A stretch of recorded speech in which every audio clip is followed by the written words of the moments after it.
वर्णिवेशरमणीय दर्शनं मन्दहासरुचिराननाम्बुजं पूजितं सुरु नरोत्तमैर्मुदा धर्मनन्दनमहं विचिन्तये। असतो मा षड्गमय तमसो मा ज्योतिर्गमय मृत्युर्मा अमृतं गमयः। ओम शांति शांति शांति। अस्मद्गुरुसमारम्भां नाथयामुनमध्यमां लक्ष्मीवल्लभपर्यन्तां वंदे गुरु परंपरा। આજની જ્ઞાન સભાની અંદર પધારનારા બધા જ ભગવદ્ ભક્તોને વેદાંતાચાર્ય, પુરાણ ઇતિહાસાચાર્ય અને ફિલોસોફી શાસ્ત્રી રાકેશભાઈના હિતપૂર્વક જય સ્વામિનારાયણ। ભક્તો, શ્રીમદ ભાગવતના દસમ સ્કંદના પ્રથમ અધ્યાયની અંદર એક કથા આવે છે, જે કથાની અંદર ભોજરાજ કંસે પોતાના પિતા ઉગ્રસેનને કેદ કરી લીધા। તો કંસે પોતાના પિતા ઉગ્રસેનને કેદ શા માટે કરી લીધા? આ સંબંધી વૃત્તાંત જે છે એ ગર્ગ સંહિતાની અંદર ગોલોકખંડ અધ્યાય 10ની અંદર જોવા મળે છે।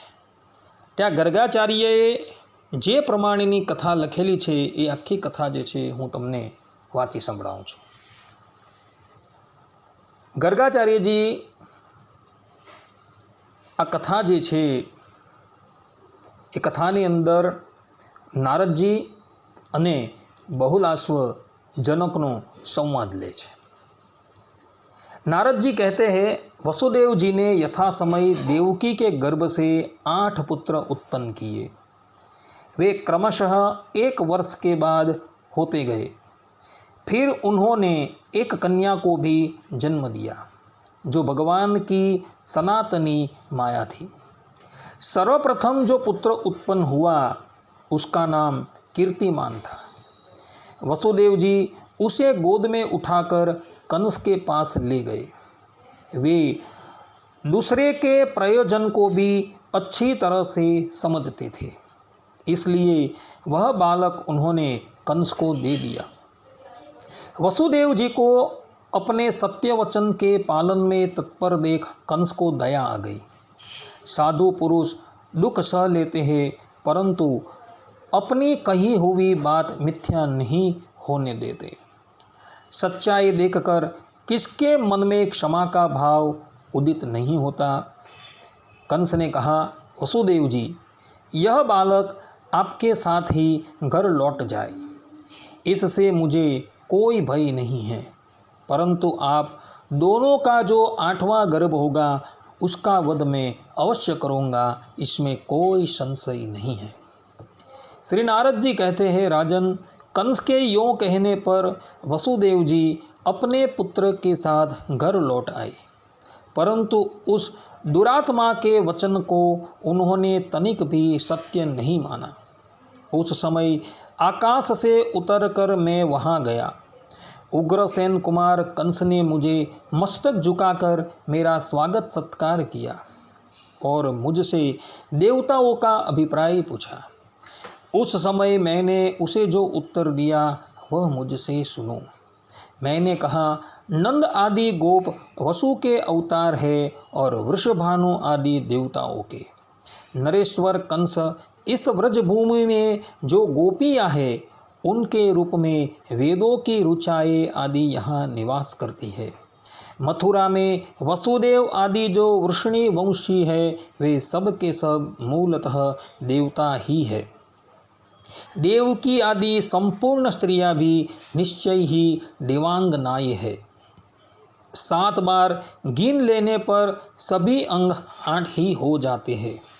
तुम्हारे घातक की संख्या से गिना जाए तो यह प्रथम बालक भी 8वां हो सकता है, क्योंकि देवताओं की वामतो गति है। श्री नारद जी कहते हैं, मिथिलेश्वर, उससे यों कहकर जब मैं चला आया तब देवताओं द्वारा किए गए दैत्य वध के लिए उद्योग पर कंस को बड़ा क्रोध हुआ। उसने उसी क्षण यादवों को मार डालने का विचार किया। उसने वसुदेव और देवकी को मजबूत बेड़ियों से बांधकर कैद कर लिया और देवकी के उस प्रथम गर्भजनित शिशु को शिला पुष्ट पर रखकर पीस डाला। उसे अपने पूर्व जन्म की घटनाओं का स्मरण था। अतः भगवान विष्णु के भय से तथा अपने दुष्ट स्वभाव के कारण भी उसने इस भूतल पर प्रकट हुए देवकी के प्रत्येक बालक को जन्म लेते ही मार डाला। ऐसा करने में उसे तनिक भी हिचक नहीं हुई। यह सब देखकर यदुकुल नरेश राजा उग्रसेन उस समय कुपित हो उठे। उन्होंने वसुदेव जी की सहायता की और कंस को अत्याचार करने से रोका। कंस के दुष्ट अभिप्राय को प्रत्यक्ष देख महान यादव वीर उसके विरुद्ध उठ खड़े हुए। वे उग्रसेन के पीछे रहकर खड्ग हस्त हो उनकी रक्षा करने लगे। उग्रसेन के अनुगामियों को युद्ध के लिए उद्यत देख कंस के निजी वीर सैनिक भी उनका सामना करने के लिए खड़े हुए। राजसभा के मंडप में ही उन दोनों दलों का परस्पर युद्ध होने लगा। राजद्वार पर भी उन दोनों दलों के वीरों में परस्पर युद्ध छिड़ गया।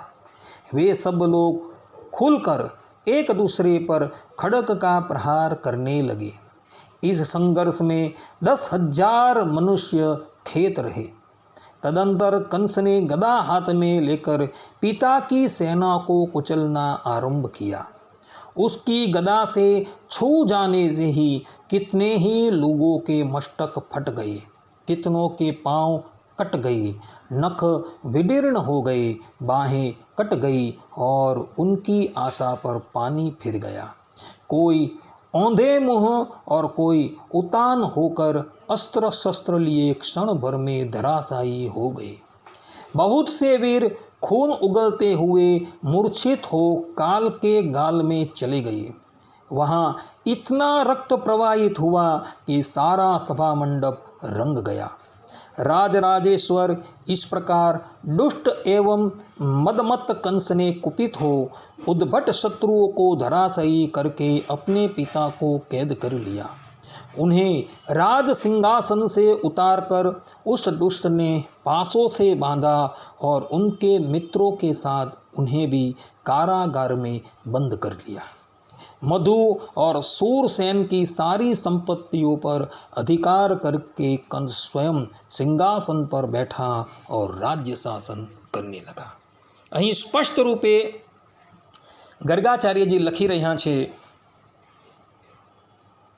કે કંસ રાજાએ વસુદેવના પુત્રોનો ઘાત કર્યો એટલે ઉગ્રસેન રાજા અને બીજા યાદવો જે છે એ કંસની સાથે યુદ્ધ કરવા માટે તત્પર થઈ ગયા, કારણ કે એ લોકોને આ પ્રમાણેની ક્રિયા જે છે એ અનુચિત લાગી। એટલે ઉગ્રસેન યાદવોની સાથે કંસની સાથે યુદ્ધ કરવા માટે તત્પર થયો અને રાજ દરબારની અંદર તથા રાજદ્વાર પર જ કંસના અનુચરો અને ઉગ્રસેનના સેવકો જે છે એ બધા